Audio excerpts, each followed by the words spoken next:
Des tirs à l'arme lourde, des combats au cœur de la ville.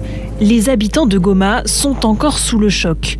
L'offensive du groupe armé M23, il y a bientôt 3 semaines, a causé la mort de près de 3000 personnes.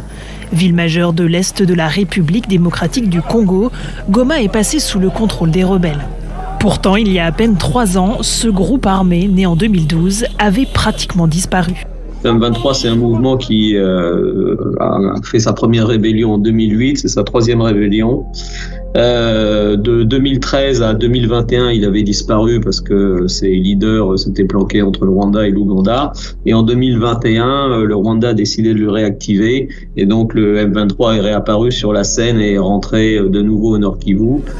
Si le Rwanda a fait du M23 son bras armé, c'est officiellement pour traquer les anciens génocidaires Hutus cachés en République démocratique du Congo depuis 1994. Mais pour Thierry Vircoulon, Kigali a surtout un intérêt économique à avancer ses pions vers Kinshasa.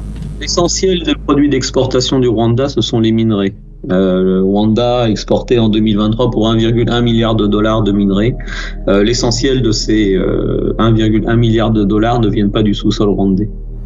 La République démocratique du Congo abrite 70% des réserves mondiales de cobalt, mais aussi du nickel et des diamants.